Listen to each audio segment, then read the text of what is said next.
Welcome everybody to today's weekly upload. Hope you're having a lovely day. I literally just came back from Italy like 5 hours ago. Don't worry, I'm I'm safe. But why are we here today? We are here because we are speaking about Star Wars. This is the first time we've actually spoke about Star Wars on the channel, which is pretty cool. I've been wanting to do a Star Wars video for a while now, and I think this is the perfect video as this is the hot topic at the moment.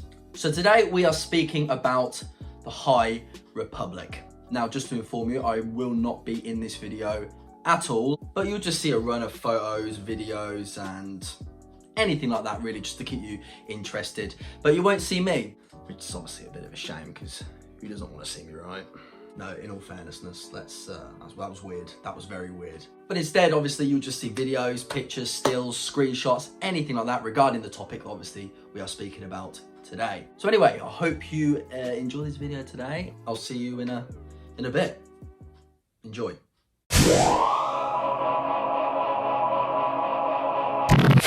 Star Wars, The High Republic.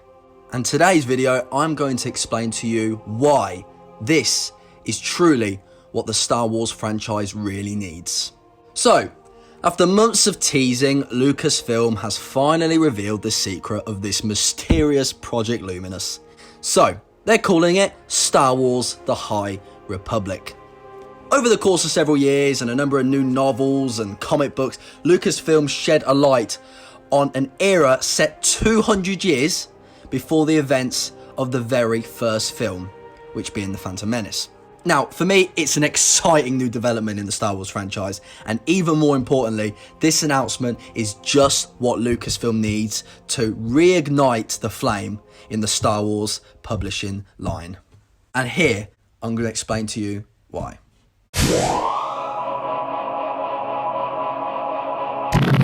Now, Star Wars books and comics have sort of been a tricky spot over the last 6 years.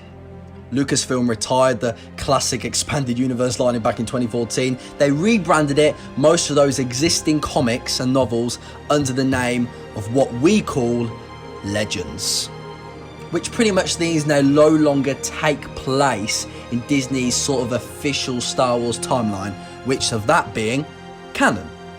The Lucasfilm Story Group was sort of established to map out the future of the franchise and ensure that every new project, be it movie, any TV series, any comic, any novel or video game, whatever, finds its proper place in this revamped Star Wars timeline. Now, there's a lot to be sort of gained by having one team overseeing all these stories, but for me, this sort of ensures a movie doesn't come along and contradicts of like previously published novel or new comic book. Sort of doesn't fly in the face of what happened in a sort of a canon video game, whatever. However, the catch is that newer novels and comics often feel sort of constrained in a way that they didn't in the expanded universe era. So, for example, the expanded universe was basically lawless, wide open frontier with writers and artists sort of largely given a free rein to flesh out the time before and after the movies.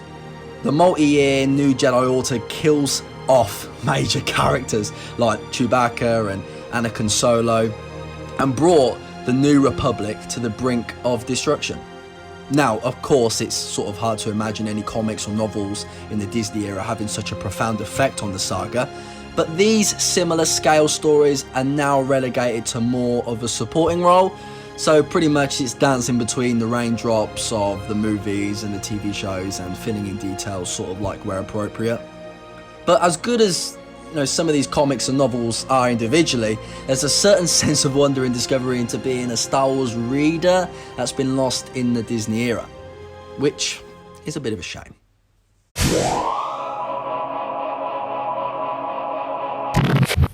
So, moving on to brighter things now, that's where the High Republic comes in.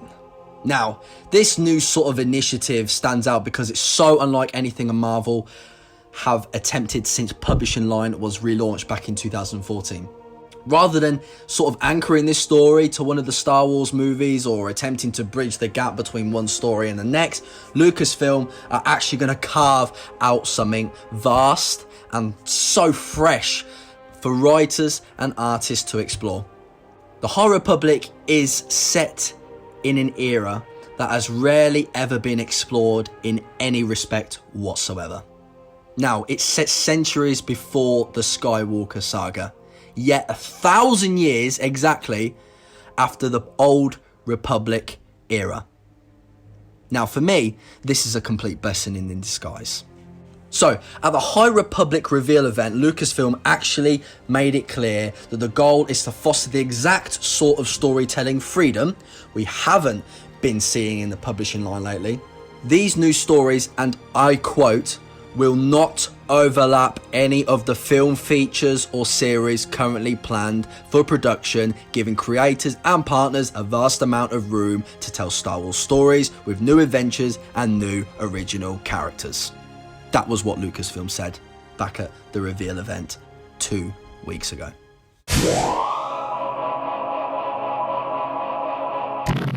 So, new objectives, new dilemmas, new locations, new characters, new everything. Now, okay, even at this early stage, with the first wave of books and comics still being sort of like months off, the High Republic feels like a return to the exciting era of the New Jedi Order. Like, come on, it is, right? So when writers were free to tell bold stories that could have a sort of seismic impact on Star Wars continuity, apart from the inevitable guest appearances by the likes of Yoda and Jabba the Hutt, which we most likely will see in these films. The High Republic spotlights on a brand new cast of heroes and villains and a galaxy spanning into conflict where we never knew even existed. These stories for me are free to kill major characters, dramatically upset the status quo, and otherwise reshape the landscape of the Star Wars universe completely. Now, short of blowing up Coruscant, there's very little the High Republic storytellers can do that would interfere with any of the events of the Skywalker saga. Now, this is exactly what Lucasfilm needs to do to restore the energy and unpredictability of this expanded universe. It's really a best of both worlds situations. The High Republic allows writers and artists to think big and break as many boundaries as they want. The High Republic may not be everyone's cup of tea. It's only a movie. No one hates a Star Wars film more than a Star Wars fan. I get it. We get it. The Star Wars fan base gets it. But maybe the lack of recognisable Star Wars characters is a deal breaker for some. That's fine. Lucasfilm will continue to pump out new stories featuring iconic movie heroes like Luke Skywalker and Han Solo, but for those who want to see the books and comics move away from the movies and do something truly new and different, the High Republic should be a gift that keeps on giving for years to come.